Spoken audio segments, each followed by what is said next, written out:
In the middle of the desert, 2 helicopters drop Danica and 3 other vampires near a temple. Once inside, they remove a brick from the ground to reveal a secret passage and discover writings on a wall that are 4,000 years old, indicating the cradle of civilization. Suddenly a hole appears on the ground and a hand reaches to capture one of the vampires, bringing it down. The others immediately pull back to rescue him, only to discover his head is missing before the body catches on fire and turns to ashes. At that moment, a vicious creature crawls out of the hole. Meanwhile in the big city, a warehouse explodes when it's attacked by Blade, a vampire hunter. He's a vampire hybrid himself, which means he has superhuman abilities but he can still walk under the sun and withstand silver. However, nobody believes his story about vampires killing people, and the police are waiting for him to make a mistake to catch him as a murderer. A few vampires try to escape from the warehouse, but Blade is incredibly fast and dodges their car before making it explode. Then he fights the other vampires hand to hand, turning them into ash in seconds. His best friend Whistler comes by in a truck to bring Blade his car, which he uses to chase after 2 vampires that are escaping on vehicles. They exchange a few shots on the road and Blade manages to run over one of the bikers, then he causes the other to fall through his window so he can beat him up and kill him. Suddenly the first vampire comes back and jumps on the car, but Blade quickly kills him too. There are 2 vampires left in a car ahead of him, so Blade turns the lights on his own car to burn them. One dies, but the other manages to hide. Next, Blade pushes their car with his to make it flip, and when he comes out, he discovers the remaining vampire has been staked with silver yet he hasn't turned to ash. The vampire reveals that he's just a human wearing fake fangs and this was a trap. Blade is currently being recorded by Danica to have proof he's killed an innocent civilian. Soon the cops are approaching, so Blade runs away. Afterward, Blade returns to his hideout and Whistler gives him a gift, a special inhaler so he can take the serum that keeps his thirst down more easily. Meanwhile Danica sends the video to the FBI before going home, where she discovers the creature that they brought from the temple is already fed on 5 people. Danica goes to check on him and sees he's taken a more humanoid form, using the name Drake. He thinks modern vampires are a shadow of the old power, but Danica wants him to guide the vampiric community and kill Blade. At the train station, a group of young vampires are hanging out when they see a lady with a baby waiting for the train alone. They immediately surround her and start beating her up, but when they take her baby, they discover it's a doll. Suddenly one of the vampires turns into ashes and the lady reveals to be Abigail, a vampire hunter. With great martial skills and specialized weapons that include a hidden knife in her shoe, she kills the vampires one by one until there's nothing left but their ashes. Sometime later, Whistler leaves the hideout to buy the newspaper, which is already talking about the Blade case. This allows the FBI to follow him, and in the middle of the night, the agents attack the hideout. After telling Blade to run, Whistler activates self-destruction on all his computers while opening fire on the agents, who manage to hurt him in the leg. Blade also encounters agents on his way out and fights them hand to hand while Whistler receives another shot. Finding himself cornered, he has no choice but to activate an explosive to destroy all their equipment, dying in the process. Blade jumps out of the building right before it blows up, but then he's surrounded by agents and has to surrender. Later at the police station, the FBI agents make fun of Blade for believing in vampires and accuse him of being a serial killer. Then they leave him in the hands of Dr. Vance, who proceeds with the mental examination. He treats Blade like a crazy person, asking dumb questions like the name of the president to check Blade's grasp on reality. Vance pronounces Blade psychotic, and while the FBI and the cops argue over who should have custody of Blade, Vance injects him with tranquilizers. At that moment Blade realizes Vance is a familiar, meaning he's pledged himself to a vampire leader. He confirms this by showing his tattoo, and it's revealed that the FBI agent also has it. It's all been part of Danica's plan to get rid of Blade. At that moment, Danica and a few other vampires like Yarko arrive at the station pretending to be the transfer team.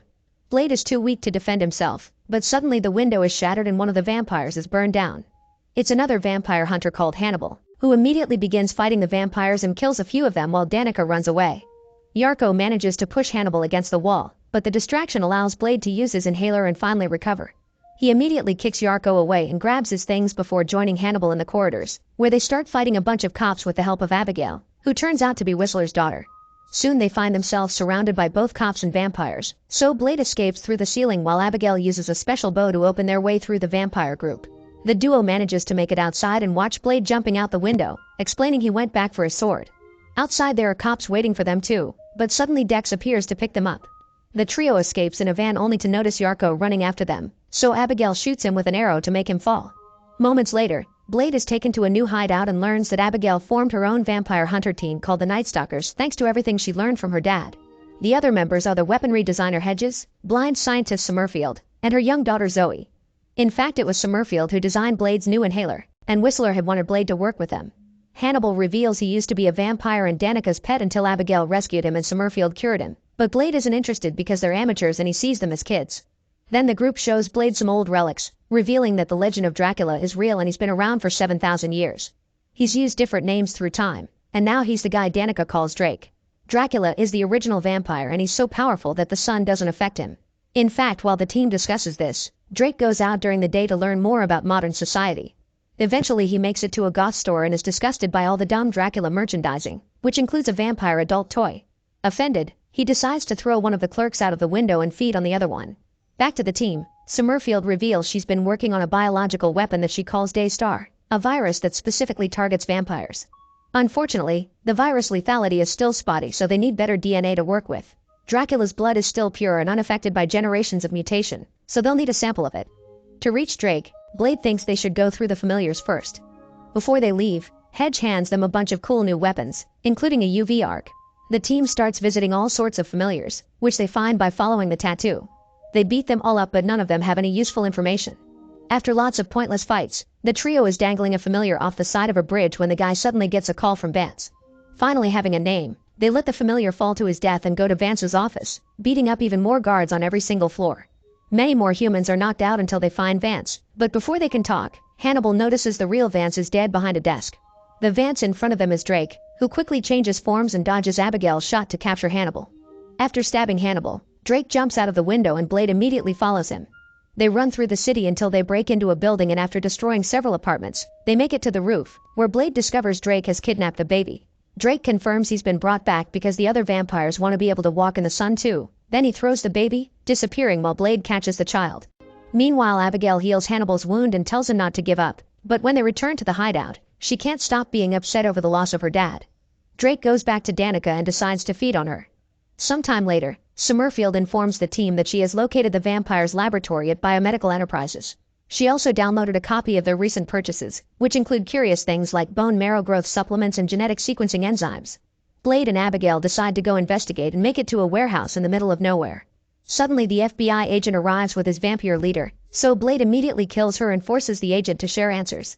The guy opens the building and reveals hundreds of humans in stasis, all wired up as continuous blood donors. This is the vampire's final solution. Instead of hunting blood like wild animals, the vampires have created a blood farming facility. A furious Blade shoots the agent and then forces the computer technician to shut down the facility, which kills all the sleeping humans. At the hideout, the rest of the team is relaxing in different ways and doesn't notice Whistler enter the building. He approaches Hannibal, who is confused until Whistler grabs his face and he realizes this is actually Drake. Seconds later, Summerfield hears a noise and goes to investigate only to find a ball covered in blood.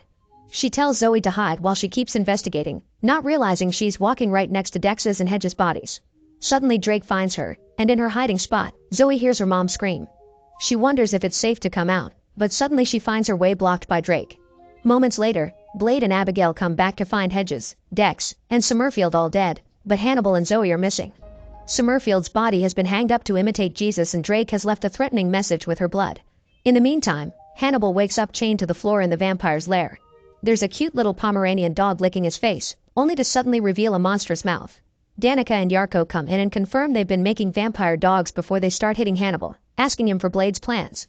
When Hannibal refuses to talk, Danica threatens to turn him into a vampire again and leave him thirsty until he has no choice but to feed on Zoe. Back to Abigail, she's dealing with her grief by practicing her archery, showing off all perfect shots. Blade suddenly senses a presence in the building. It's Calder, another member of the team.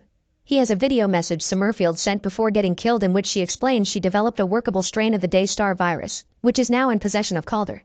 If they inject it into Drake, it'll mix with his blood and kill every vampire in the area. However, they aren't sure how it'll affect Blade because he's a hybrid. On this short notice, Calder has managed to make only one projectile with the Daystar virus, so Abigail will have to make it count. Since all the team members have a tracker implanted in their bodies for emergencies like this, Abigail is able to easily find Hannibal's location. She and Blade grab as many weapons as they can carry and take off. At the vampire's lair, the monsters continue to beat Hannibal up because he still refuses to talk. Suddenly they start coughing ashes because Abigail has put liquid silver in the air conditioning system. Then Blade drops down through the skylight and starts fighting the vampires while Abigail rescues Hannibal. Blade is soon surrounded by guards too, but he has no trouble getting them out of his way and keeps advancing to fight more vampires, burning them down with the special weapons. Abigail joins the fight too and starts beating down more guards while looking for Zoe. After she ends up killing a few vampires as well, she finally finds Zoe. A vampire takes the chance to grab her from behind, but Abigail uses the UV arc to destroy him. Meanwhile, Hannibal gets his things back and tries to join the battle, only to come across a bunch of vampire dogs. He immediately runs away and at the last second makes a jump, tricking the dogs into jumping out of the window. However, he steps back and accidentally falls back into his cell, where Yarko finds him and starts fighting him hand to hand. At first it seems Hannibal is at a disadvantage, but when Yarko is about to bite him, Hannibal puts an explosive in his mouth and burns him down. Afterward, Blade finds Drake and they start fighting with swords. They're both very skilled warriors and the fight goes on without either of them managing to land a hit. Some of the vampires want to shoot Blade to help their master, but Abigail appears to kill them with her bow. Soon Danica appears with a gun too, but Hannibal tackles her to stop her, which triggers a fight with her. Suddenly Blade kicks Drake through a window, so after a long jump, both men drop their swords and start fighting hand to hand. Drake drops Blade onto the ground with great strength before starting to transform into his monstrous form. Blade tries to retaliate with a few kicks and punches, but Drake is too strong and keeps throwing him away. When Drake retrieves his sword and is ready to kill Blade, Abigail finally shoots the virus arrow, but unfortunately Drake catches it and drops it. Abigail continues to distract Drake with normal arrows while Blade grabs the virus to finally inject Drake with it. Drake roars in pain as the virus combines itself with his blood and spouts out of his body to then kill every single vampire in the building, including Danica. As all the vampires slowly turn to ash, Drake regains his human form and compliments Blade for fighting with honor before dying. Suddenly, dozens of FBI agents go into the building, only to find everything destroyed and no bodies except Blade's. Sometime later, the FBI's science division is preparing to perform an autopsy on Blade, but he suddenly wakes up. As he begins knocking everyone down, it's explained that the virus didn't kill Blade because the human half of his heart didn't stop beating. It only slowed down, causing him to enter into a comatose state until his body was ready to fight again. Blade escapes on a bike, ready to start a new life. Make sure to subscribe and turn on notifications so you can watch more videos like this. Thanks for watching.